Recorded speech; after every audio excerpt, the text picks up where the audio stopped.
I want to go home. Did you get tired of painting? I'm bored. Where did you get that horrible necklace? Don't you touch it. You're horrible. You're a pig. You let him do dirty things to you. You're both filthy dogs. Everything is ready, my darling. Do not be afraid. Soon we'll be together again.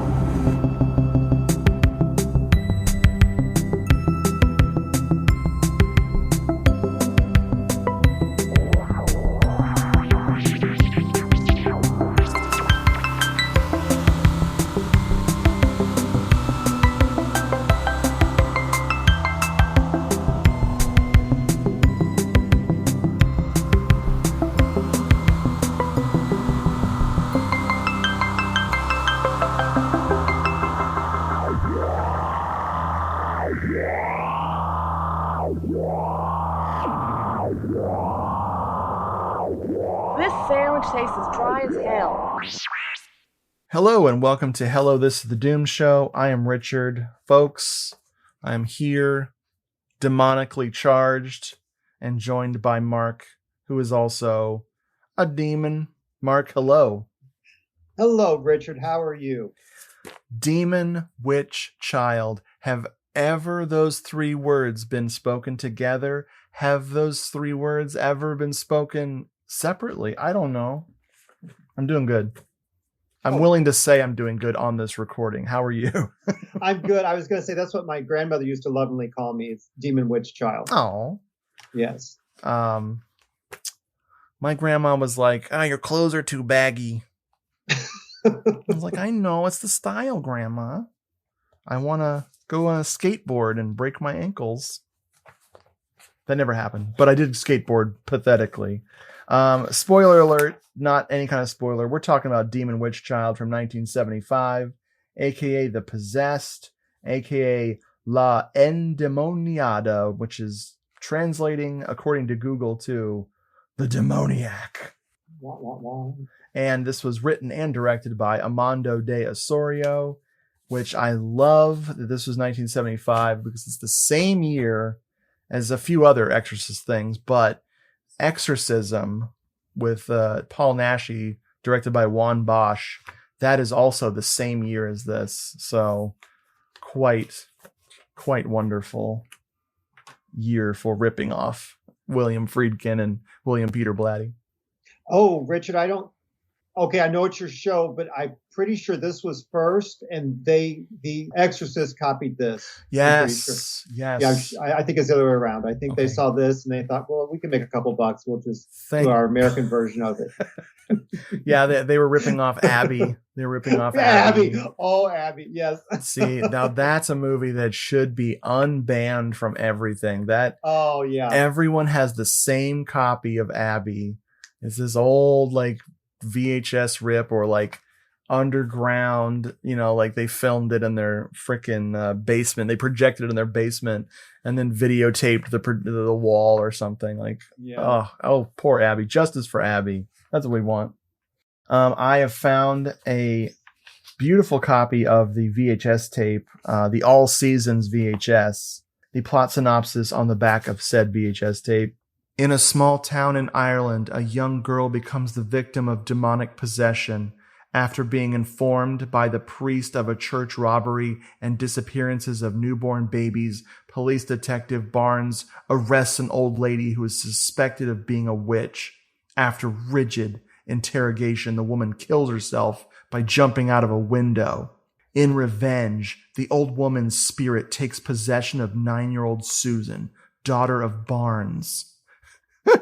Sorry. Daughter of Barnes, come forward. Who in turn takes revenge on her governess and on those who punished her in her childhood. Sort of. Susan goes to the tomb of the old lady where the forces of good and evil fight to the death for ... the possessed. The Possessed, a story of demonic terror and witchcraft. Y'all. Ascator forever. I don't know about that tomb part at the end, but sure. Taglines I found for this movie are, if you were terrified by The Exorcist, horrified by Beyond the Door, now see the greatest shocker of them all. And good and evil battle for possession of the innocent. And only exorcism could liberate her of diabolical possession. And finally, a terrifying battle between innocence and evil. So yes, I could not find a trailer for this. God bless America and Spain. There was a trailer, like 3 minutes, but it was all just dialogue and clips. No voiceover guy. No, hyperbole or anything. I was really sad this didn't get more heavily marketed, but I think they would have gotten sued. Like poor Abby did. So they didn't go too crazy. Although this got re-released at least twice for different territories. So folks, yeah, we're gonna spoil this. This is absolutely worth seeking out. There's an old DVD that's kicking around from Code Red, I believe. And I think there's a Spanish Blu-ray that might not have the dub on it. I'm not sure I didn't really look into that very much. Hey there, folks. This is Editor Richard. Just breaking in here. We obviously recorded this episode before the Vinegar Syndrome triple feature with Demon Witch Child came out. So now it's on Blu-ray in the Americas. Wow. But you should absolutely watch this. And much like the other movies that Mark and I have discussed thus far, even if we spoil it, you're going to need to see it. I don't think this can be spoiled. No. Real quick, in the cast, we have Julian Mateos as Father Juan.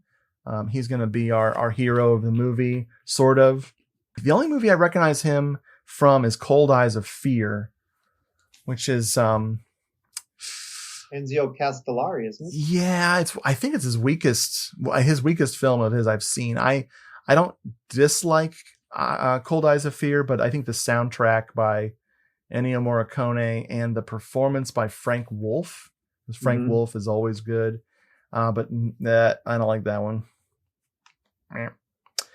We got Marian Salgado as Susan Barnes, our possessee. This is a child in quotation marks. I'm going to guess, as I don't know how old she was when they made this, that she had to have been a teenager who sort of looked 12, but she's playing a 9-year-old. That's my impression. Who also did the voice for Linda Blair in the Spanish version of The Exorcist. Yes, that was like one of the two trivia pieces I could find about this movie, was that Marianne Salgado did the voice for good old Linda Blair. So that's why they wanted to have her in this. But she's also terrifying. Like, she's a creepy kid. I would give anything to have her come up behind you right now and just give you a peck on the cheek. Man, she would just slap me and go, bullshit. She was in Who Can Kill a Child, like the creepiest fucking kid movie ever. So we got Fernando Sancho. He plays the police chief in this movie. This gentleman has 244 credits, including Voodoo Black Exorcist, which, boy howdy, I have been wanting to revalue that because that movie was not good. But I also wasn't in the frame of mind that I am now. So I have a feeling I'd enjoy that more. But more importantly, Mark, he was in one of the best Jeffrey episodes ever, In the Folds of the Flesh. Because getting to talk about that movie with Jeffrey is a very wonderful memory I have. That movie's great. It's a treat. We have it on Blu-ray. We have it on Blu-ray, right?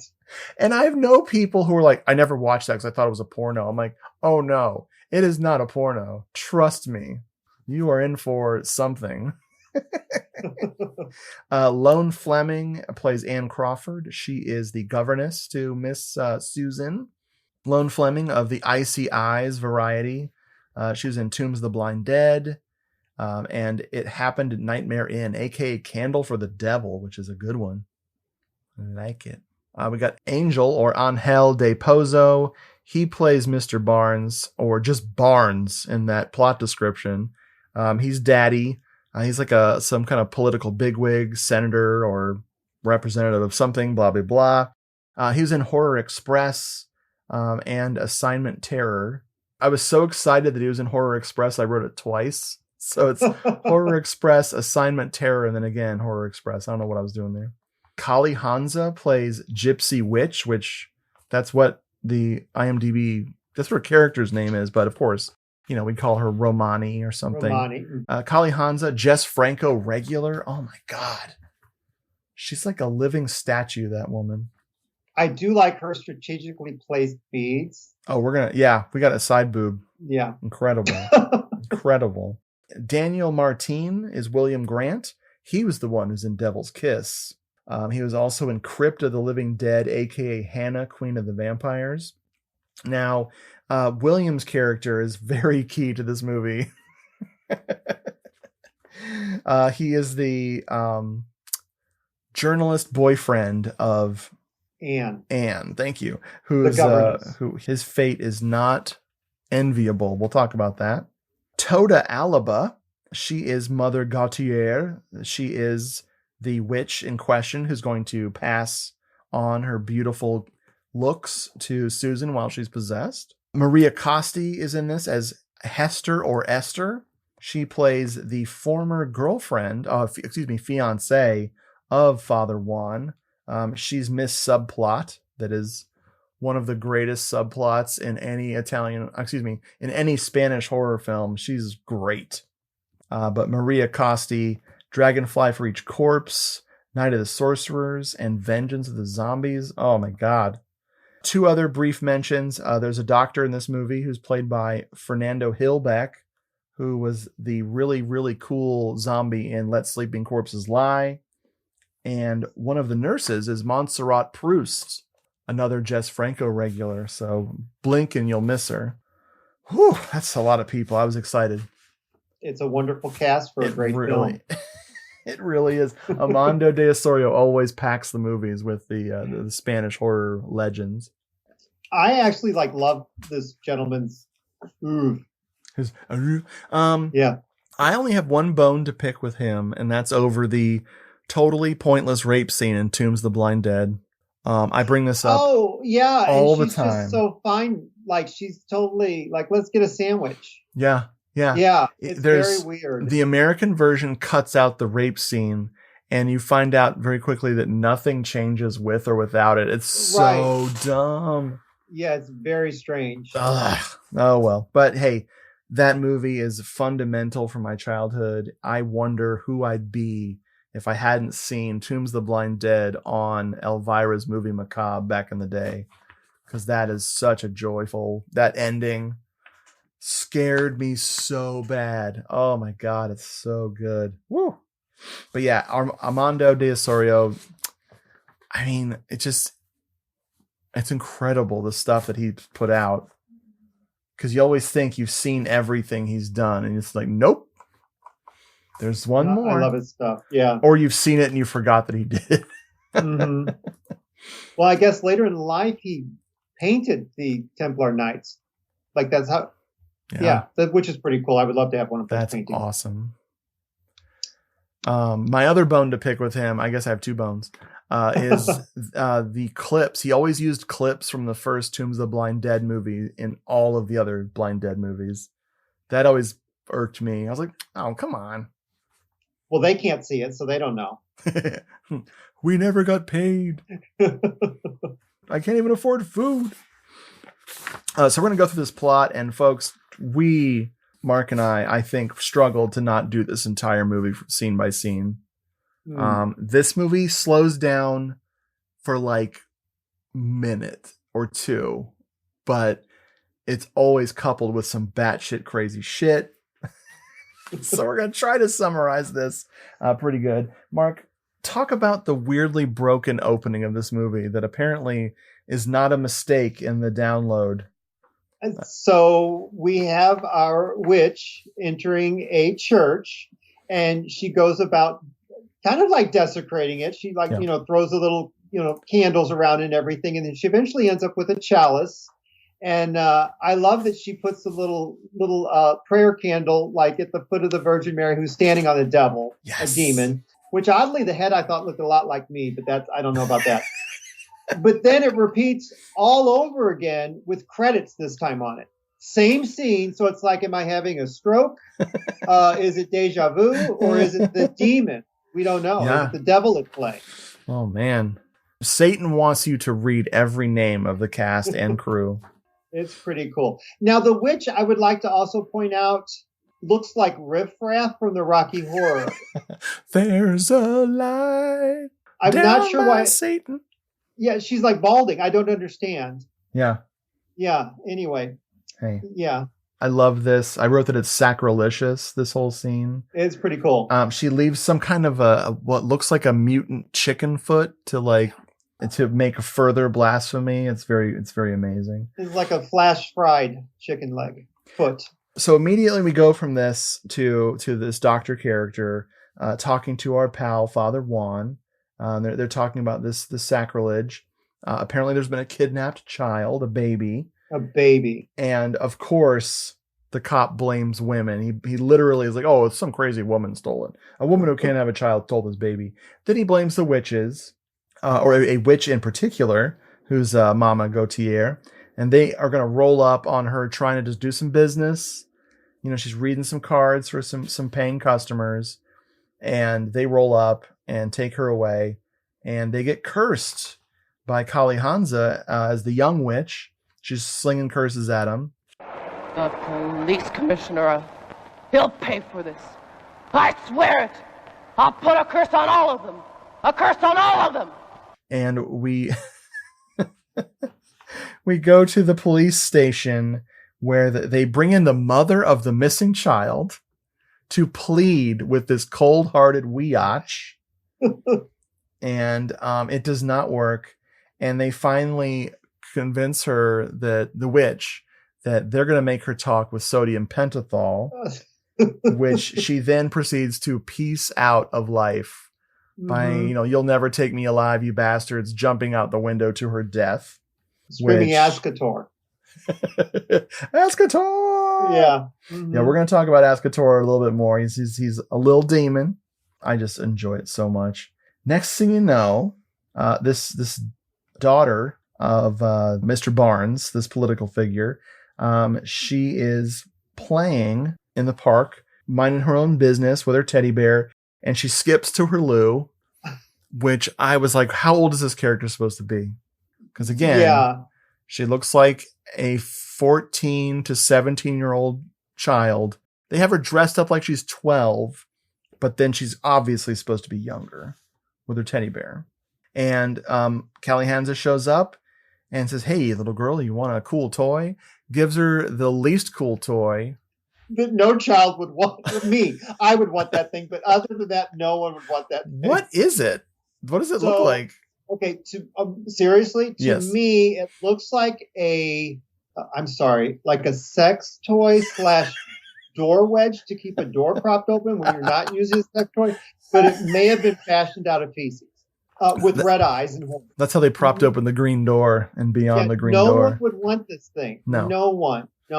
I mean, no one. It's wonderful. So she gives it to her and tells her to keep it secret, and then gives her a cool necklace with some bones and teeth on it.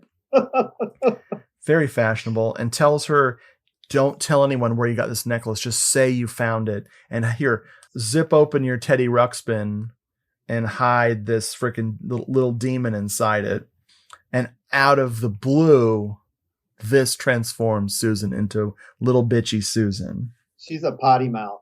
Immediately. So while Anne is distracted by William, all this has happened, and then Susan shows up and gives him shit immediately. It's great.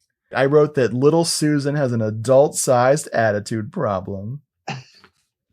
Now, William, he's the only one I'm going to do this with, but in my American remake of this, not that it needs a remake, but he would be Patrick Swayze.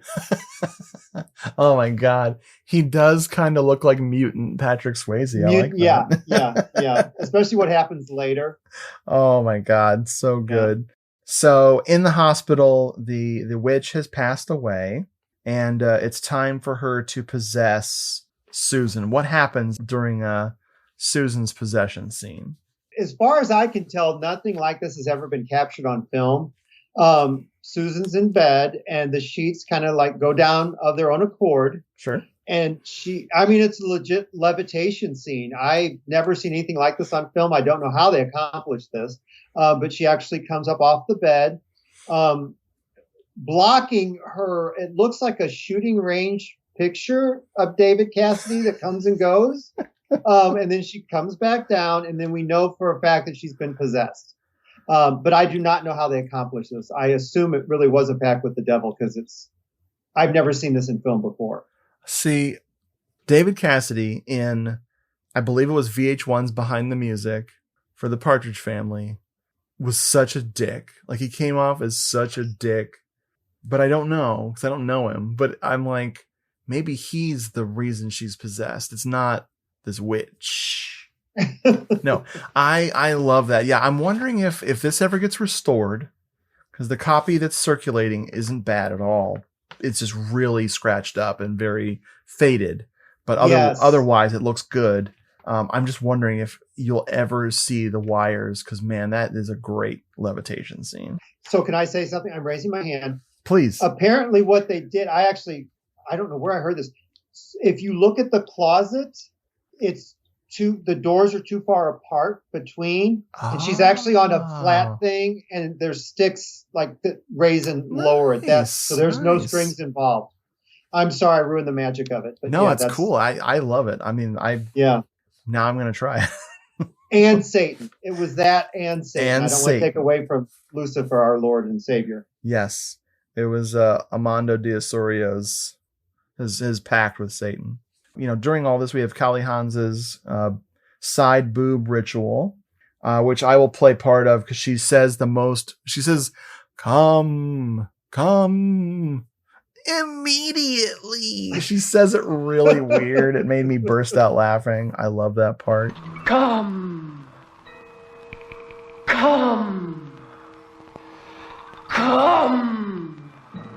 immediately. The next morning, Susan, she doesn't want breakfast. What does she do? Okay, poor Helen is the most put upon housekeeper I've ever seen. So she does, first she can't find her because she's doing that weird, like, I'm hidden, so I'm giggling to like make you find me. She eventually finds Susan. She gives her the tray, and then she just flips it out of Helen's hand and like becomes potty mouth. Poor Helen, she's like, I brought you juice, and now you're demon witch child. It's pretty horrible. Oh my god, dude, I dropped the ball. Helen, the maid, is played by Julia Sally, or Staley, who was in this, Night of the Seagulls, People Who Own the Dark, Inquisition, Panic Beats, Night of the Werewolf. Cool. Like, they loved her. Paul Naschy must have loved her. That's amazing. She's pretty nifty. God bless her. She gets attitude problem later that made me laugh really hard. Dude, is that one of our scenes? Or can we talk I don't know, but now? Everyone comes down on this poor housekeeper. Okay, yeah, we didn't pick it as one of the scenes. We'll talk about it now. Some supernatural shit happens, and Anne just is like freaking out. So she calls the only other person in the house. Helen, come here, help me, Helen. And Helen comes up the stairs yelling at her like, you don't yell at me. You're not the woman of the house. She's dead, blah, blah, blah. And I'm like, Helen, you're not concerned for the... Okay. It's fine. Be a bitch. Whatever. But they blame her for the most ridiculous thing. There's like toads on the bed, and the doors are slamming open and closed, and it's all because Anne believes that Helen left the windows open. Yes. So when she transforms into the witch, Susan goes walkies, and she goes out into the world, and she goes to the ritual, has a lot of old ladies and Kali Hanzos doing this thing, and they reveal they were the ones who kidnapped that boy child, and they make Susan renounce God, which I thought was funny because it doesn't mean anything. Susan's renouncing God because she's possessed, and all of a sudden I'm like, wait, these exorcism movies where they have a character saying blasphemous shit, it's all gibberish, because it's not like you corrupted their soul and the person sang it from their own heart. They're like a puppet. Right. Yes. Yeah. Exorcism movies are dumb, Mark. I'm not discussing this movie. Fuck it. Flip the table over and leave. Or are you possessed? You're possessed. You're potty mouth. I'm gonna break that frickin' tray with my orange juice on it. Here's your breakfast. It's a beautiful day outside.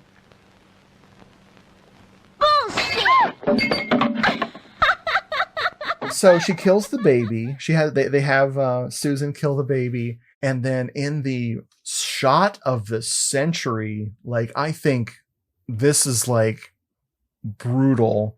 They have cut that baby up. They don't show them doing that, but they literally, there's a shot of her eating one of that child's legs, like munching on it.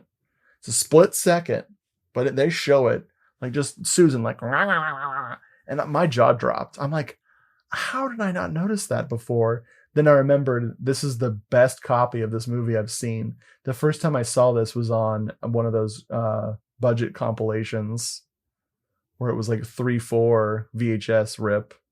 Okay, so my mind is blown because that was not in my movie. I thought you were joking with me. Oh, it's a split second. I'll take a screenshot and send it to you. Oh, I believe you. Now she's even cooler. Yeah, it's crazy. And I didn't think that could happen. It's crazy. They were not fucking around with this movie. Oh, that's amazing. Yeah, man. If only that baby had been baptized, he would have been okay. Oh, yeah, that's another thing.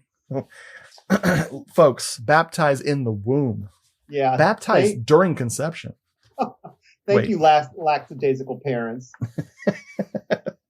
We go to a park scene where some kids are playing and some comedy ensues. Mark, what happens? So it's recess, but by a garbage dump. Yeah. It looks like, for all intents and purposes. So basically the children don't have any toys, so it's just let's throw rocks at each other. So you've got the kids throwing rocks at each other for fun, and then this one little girl falls and lands by a cardboard box, but underneath there's a baby doll hand reveal, which is supposed to be the actual remaining carcass of the baby that's been eaten by the sisters and the witch. Yeah. And then so that, I would assume they got the rest of the day off of school, which I would have been all over that. I would have milked that for everything it was worth. I would have been like, can I see the counselor? Oh yeah, they're going to be in therapy forever. Forever. It's so great. It's another standout moment. It's crazy. It's pretty cool. Ooh. Yeah. So next up, at the park, Susan and Anne are hanging.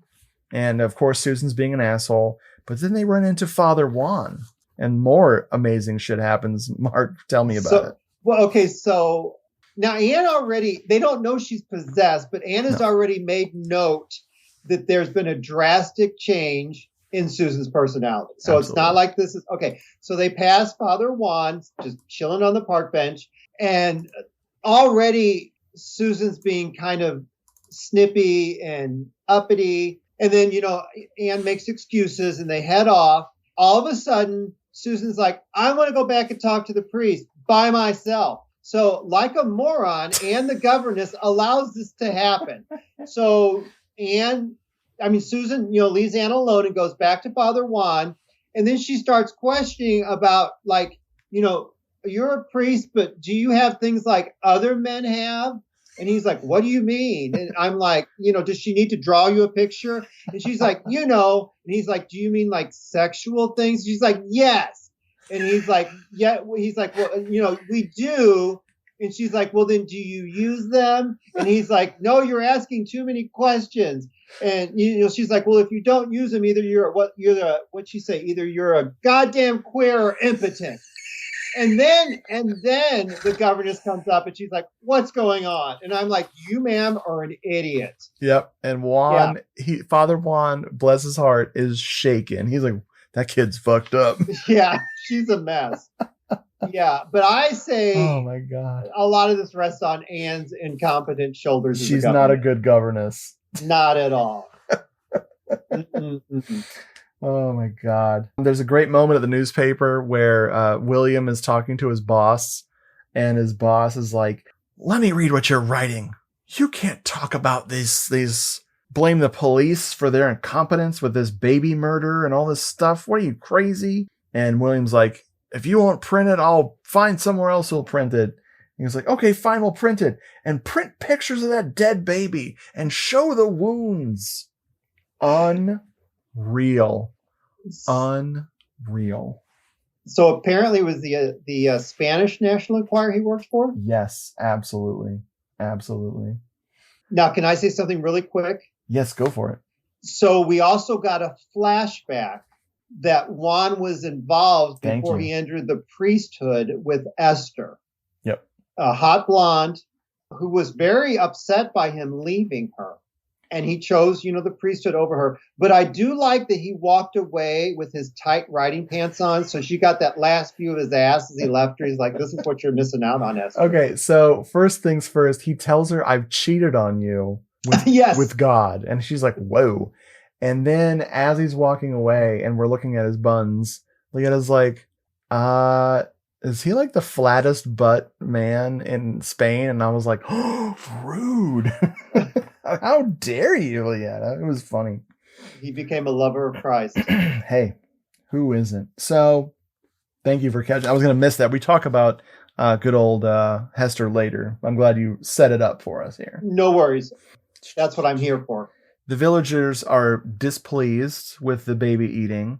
And so they go and dig up the witch from her grave, which I'm surprised she was able to afford a grave. Maybe she had some money saved up from reading cards for people. Of course, they dig her up and they set her on fire, and she opens her eyes and starts screaming. And it's wonderful. She also looks better than she ever did living. Yeah, that's so good because they have this pancake white makeup on her to make her corpse. Yeah, she looks healthier dead than alive.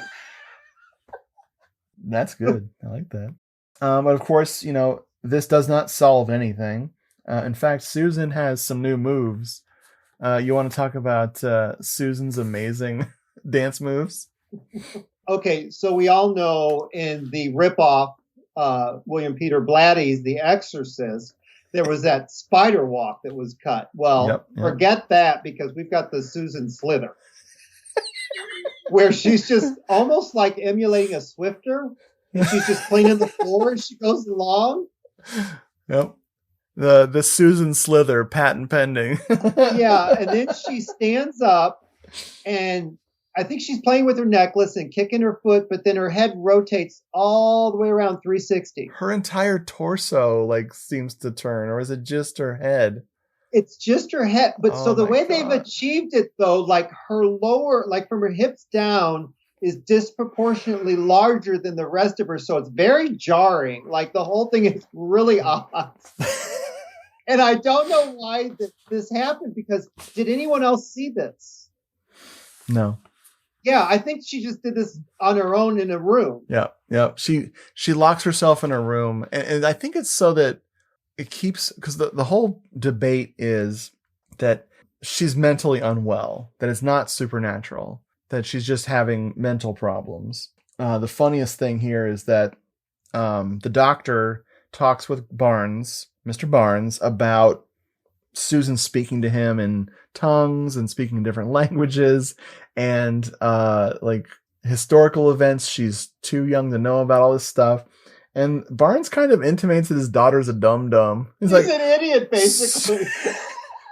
Susan can't even speak a little French. She's a fucking moron. I was dying.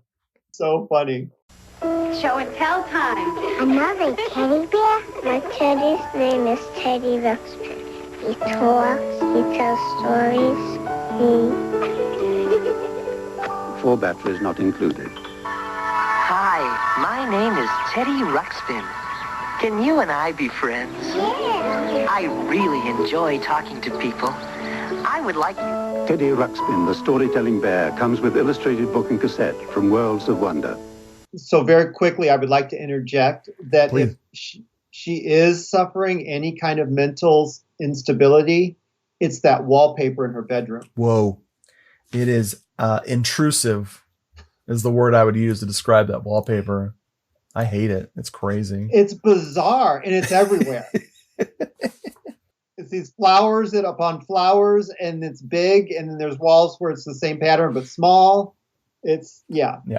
Troubling. So more supernatural stuff happens. The maid gets terrorized when she finds the Oscator, the dildo of the devil.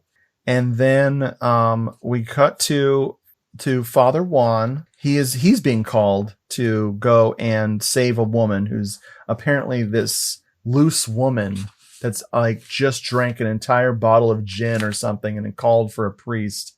And who is this woman that he has to come and save, Mark? I would like to say it's Piper Laurie wearing Miss Roper's wig, but it's not. It's Esther, who has turned to a life of sex work because he left her. Oh my God, I love this. She is ruined. She claims that him calling off their engagement ruined her whole life, and she lays it on so thick that I'm actually angry with her, because I'm like, lady, are you kidding? And he even tells her, like, that's on you. Like, I'm here to save you. And she tries to get him to come back to her and give up sweet Jesus, but he will not do it. So just real quick, when I was young in Catholic school, we had something called speech meets, and you would team up with someone else. Okay. And you would do little like reenactments of play, like scenes from plays. And, you know, it was really just like a drama club when you didn't have drama club in grade school. I so want to reenact that scene with someone else, but like be little fat Mark. And so I would have that wig and I'd be on the stage and see how long it took the nuns to get up there to stop me. But I want to do that whole monologue so badly. And I want to look right in Sister Ellen's face and say, lay some delicious pig. I would just stand in the background, just chewing on a baby leg. It's priceless. That scene alone is worth the price of admission. Forget any exorcism. That scene is great. So they start to investigate the whole house because things are so scary in town that they even are having cops watch Susan's house, and Mr. Barnes has agreed to let them tap his phone line because they're worried that someone is influencing Susan. So Susan uses her sweet vocal technique, which is a new a superpower she has, to impersonate Anne and call William and entice him to meet her at the park. How does this go for William? It goes pretty poorly for William. He agrees to meet Anne there because she says it's not safe, so she wants to meet him in the dark in the park. Yep. So he gets there, and of course it's not Anne, it's Susan mimicking Anne's voice, and she wants to get jiggity with him, it seems. So she pins him to the ground, and he's resisting, and she keeps smashing his Patrick Swayze-like head to the ground. And then he's dead, but she's not done with him. She unzips his pants, and you don't know what's going to happen. It's pretty weird at first. Right. And then she pulls out the world's smallest pocket knife to basically eliminate him of his genitalia. Yeah, yeah. Which she points out he's quite hung, but he won't need these anymore. She puts him in a little handkerchief she has. And then she skips away like she skipped away in the earlier scenes. Uh-huh. Yeah. Yeah, this is also insane. It's not graphic. Don't worry, there's no deleted ding dong cutting off scenes in my version. No, but it's so weird. Yeah, it's very strange because remember, this is supposed to be a child. Yeah. You know? Yeah. Oh, the things we do for love. Or a pair of testicles and a dick and a handkerchief. You're well hung. Oh, what good are they to you now? The cops blame a sex maniac, so this is automatically a giallo. But Anne is in trouble with the law because, of course, they have this recording of her voice enticing William, and then he gets killed. So she's being questioned at the police station. And in rolls Susan with a present and Susan's been missing. They've all been looking for her. Yeah. So she rolls up with a little gift wrap present for Anne. For Anne. What's up with the box? What's in the box, as they say? Well, so it's all wrapped and everything. And, Anne's like, oh, thank you. Again, Anne is a really clueless governess. She's like, oh, thank you, Susan. I know I was being interrogated for the death of my love her, but thank you so much for this thoughtful gift that you took the time to wrap. And then so the police chief has got, Susan in the hallway. And then you see, Anne start to unwrap it. And meanwhile, Susan's like mimicking the police officer's voice. Mm-hmm. And she's effing around with him in the hallway, being like a possessed little twerp. And then it's discovered that she is actually given, and she's like, oh, don't trust me, Anne, you're going to love this. And so Anne opens it, and it's the genitalia of her dead lover. Which she recognizes. Yes. She's like, this is Willie's Willie. Yeah, this is William's wiener. So she knows he was castrated, but I immediately assume she recognized his balls. Mm-hmm. Now, is it everything or is it just the testicles? I was talking about Walt with that because she said you won't need these anymore. Exactly. That's what Leetta thought too. And she says you're well hung, but then the box is pretty small. So maybe. Did she curl it? Did it pop up? You like those joke peanuts and you open them and whoa, yeah. Hey, and I stopped using the springing boner sound effect, the boing. So I'm sorry, folks. Maybe I'll bring it back just for this one moment. But it's also important to note that Susan has not changed clothing at all. So she's got a blood stain on her pocket of her dress. And that's what has gotten the police chief's attention. Yeah. But she's just like, oh, it's blood. And she skips away again from him. Oh, and she gives him shit. It's great. So they need another unbaptized child. She goes to her aunt's house to steal her aunt's frickin' child. Who I think her aunt, it's not even stated, but she must also be a governess because she's pretty stupid. Yep. Yeah. Because she just lets her in, and all Susan wants to know is, hey, is that baby been baptized yet? Not how are you? Not anything like that. But She goes immediately to the bassinet. Oh my God, it's so funny. It's so amazing. And the aunt's like, they've been looking for you. And Susan's like, why don't you go call, leaving me alone with this unbaptized baby? What could go wrong? What? No, it's fine. Yes, this is all magical. So she's taking the baby to go sacrifice it with her homegirls, and the cops are showing up. Or no, Father Juan shows up, so she has to put the baby down very rudely, like slam it on the ground. Luckily, didn't kill it. And then her and Father Juan square off for the big finale, which is just some wind.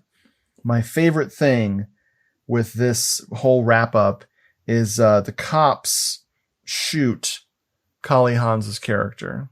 Yes. And her death scene is a slam dunk, mic drop, Oscar moment of just dragging out your death scene as long as possible. This is like Marlon Brando in The Young Lions dragging out her death scene shit. This is fucking hilarious.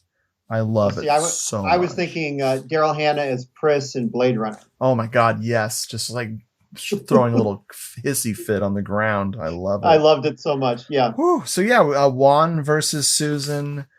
He tries to save her and exorcise the demon, but she ends up getting impaled on the. So it is at her tomb, isn't it? Yeah, because it's a giant wrought iron cross that the villagers much earlier jammed in the ground before they set her on fire. I shouldn't have been mean to the plot description. That is accurate. So she ends up getting stabbed right through the chest, but her soul is saved, and her father's not very upset about it. He's like just patting her head, like, "Oh, cool, bro." And the end of the movie. Well, she wasn't the smartest thing, so it's like not a loss. The end of the movie is she gets angel wings and says, "Later, bros. See you at the rapture." Okay, she didn't say that. That didn't happen. Peace out. Yeah. Bye. But dude, that's pretty much the whole movie. I do love though that she's not really. I mean, she's saved, but she's like, "Oh, I can die in peace now." Dude. It's not like she's going back home to that bedroom. It's a bummer. It's a bummer ending, and I like it. It's like it's complex. Yeah, I love it so much. Like we talked about, don't have a lot of trivia other than the most pathetic wiki trivia I could find was that fans of Amando de Ossorio consider this one of his most underseen and underappreciated films. I agree. I mean, yeah, but so I have a few crew member connections here that's pretty cool. The music is by somebody named Diego and Victor, who I didn't really recognize their credits too much. Music that they did is serviceable. I would say a couple of the theme tunes are memorable. The Na Na Na Na Na church choir that Juan is conducting. I'll play a little bit of that right here so you can hear this. This shit's crazy. Or I could just do, I mean, it's na na na na na na na na na. Hey, hey, hey, Satan.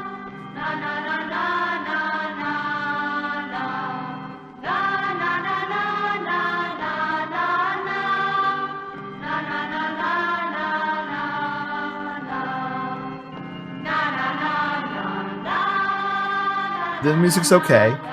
This is produced by Isaac Hernandez, who produced Night of the Walking Dead. I'm just trying to will that movie into a Blu-ray. And Julio Vallejo, he also produced this. The cinematography is by Vicente Minaya. He was the cinematographer on a little movie that came out the same year as this called Evil Eye, which is another movie that gets lumped into Giallo somehow. It is a bit of a mystery, but mainly it's another freak out Satan movie, which I need to rewatch. I did not like that movie at all the first time, and I suspect that that's on me, that I will absolutely enjoy it now. And last in my little mentions here of the crew, the assistant director on this film is Francisco Rodriguez, who was the assistant director on All the Colors of the Dark, and he was the assistant director on The Strange Vice of Mrs. Ward. Ooh. What? So like the Spanish stuff in those movies, because they were, I believe they're co-productions. Man. Pretty awesome. It. Whew. So Mark, unless you have more trivia, how do you feel about this movie? That's pretty much all. Yeah, you covered all the trivia that I had, really. Cool. It's amazing. I don't know what else to say. I feel gross. I feel like I need a shower. All the good things that should come with this movie. It's wonderful on so many levels. I too would like to kidnap an unbaptized baby and hang out with my sisters. Bring a little hatred and perversion into the world. It's great. I would keep it nice though. Like it would definitely treat that baby better. Treat the unbaptized baby better. Just raise it as your Satan's child. Don't eat it. Make it an evil baby. Because all babies are kind of evil anyway. So like Damien, you're saying? Yeah. Okay. All right. Only if I get to be the governess at his 5th birthday party, so I know that my life did have meaning and I was able to scar as many kids as I could with the best birthday gift ever.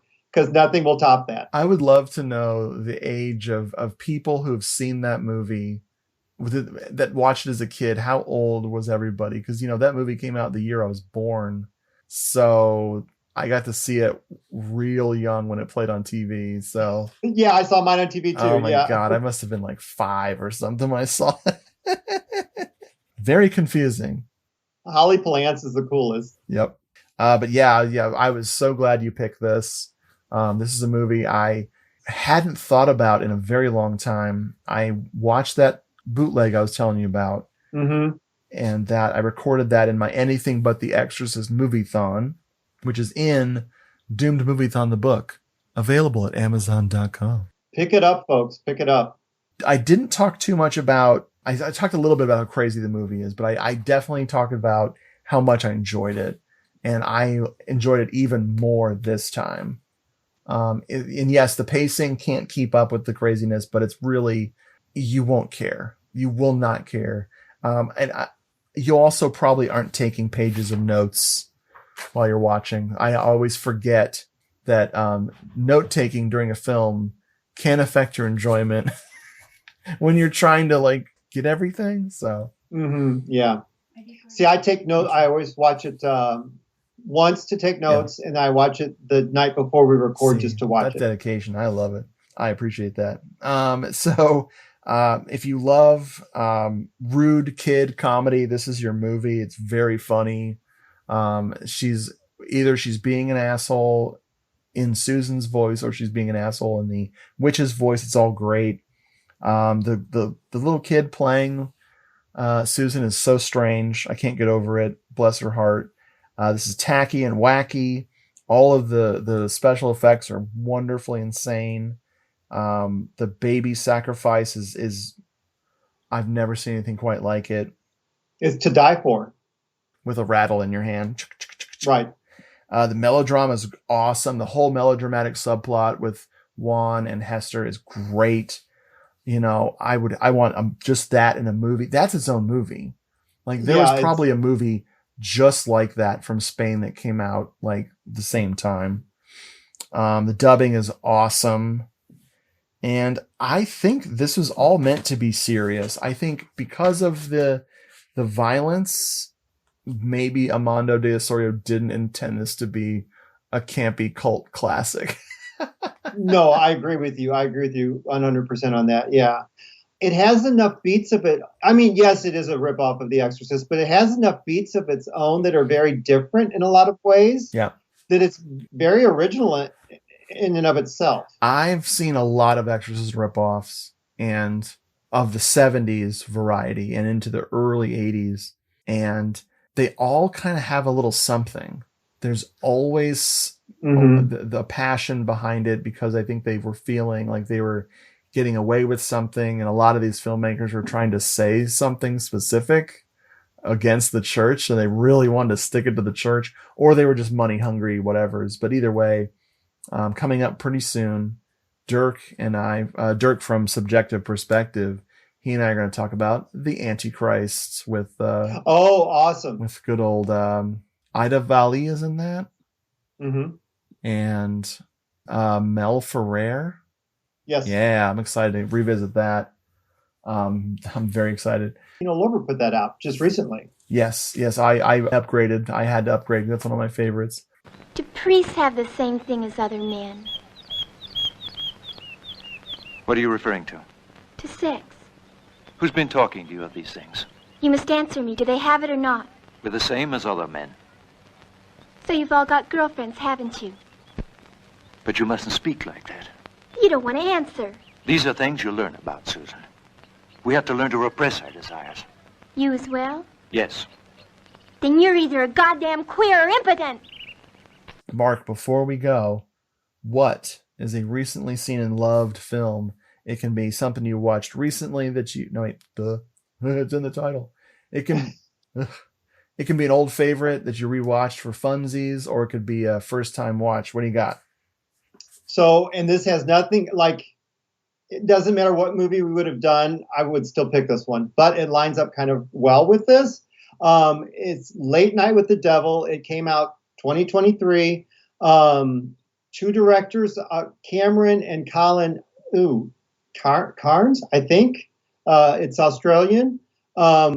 I don't want to talk much about it because it's so new. Great premise, though. Talk show host, set in the 70s. They did a great job with the 70s aspect of it. Nice. It checks off so many little boxes for like me that I love.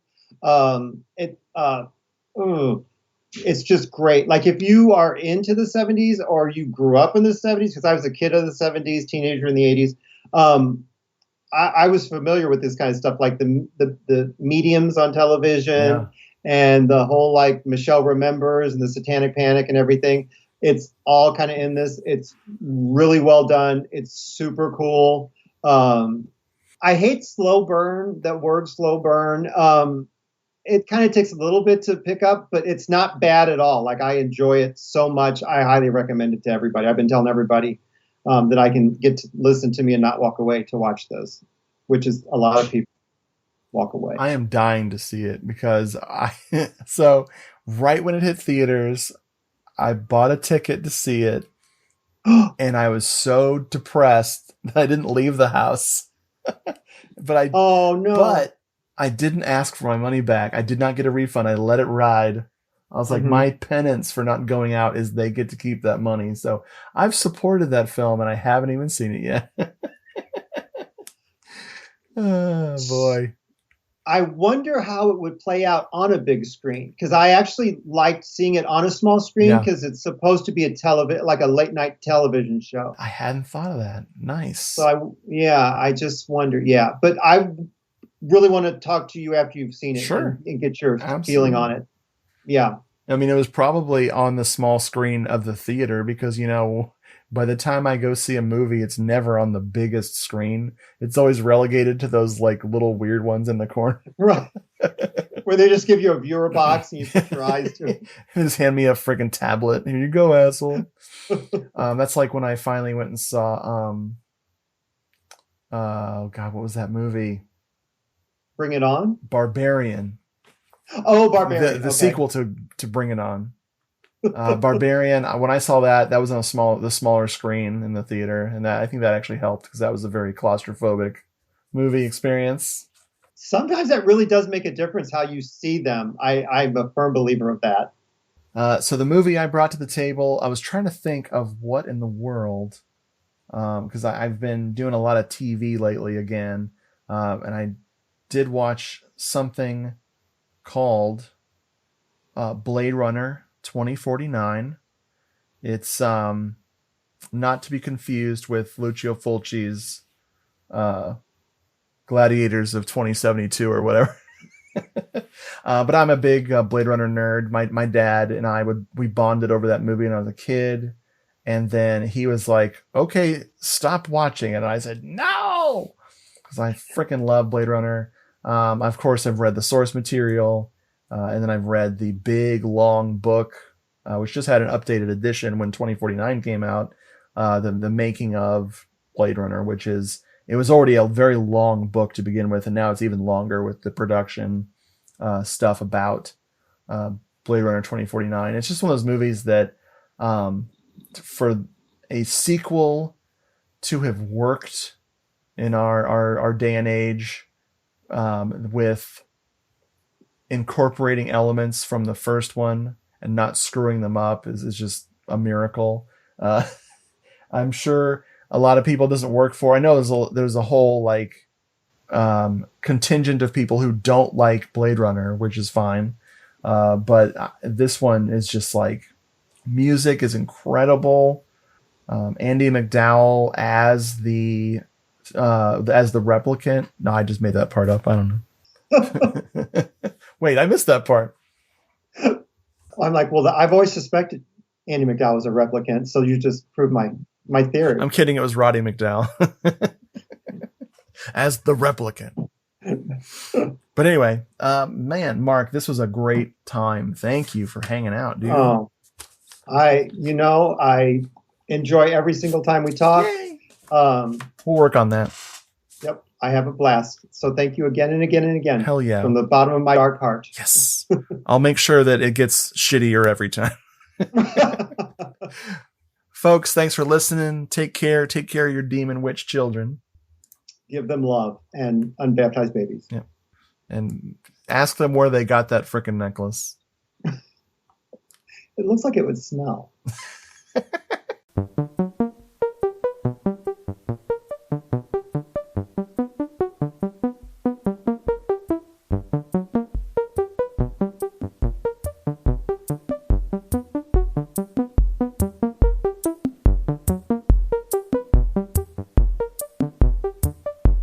Folks, thanks so much for listening to this episode. If you'd like to write into the show, send an email to doomedmoviethon@gmail.com or hit us up at doomedmoviethon on Instagram or at doomedmoviethon on Twitter or at doomedmoviethon at Discord, or go to Hello This Is the Doomed Show on Facebook and message us there. If you want more Hello This Is the Doomed Show, go to doomedmoviethon.com and click the podcast button for the archive, or go to YouTube and look up Doomed Moviethon and you'll find the classic episodes of Hello, This Is the Doomed Show. And if that's still not enough, I have written some books, about my love of movies over on Amazon.com. Just look up Richard Glenn Schmidt and you'll find Giallo Meltdown, a Moviethon Diary, Giallo Meltdown 2, Cinema Somnambulist, or Doomed Moviethon, the book. Hello, This is the Doom Show is a proud member of the Legion Podcast Network. Go to legionpodcast.com and check out the other great shows over there.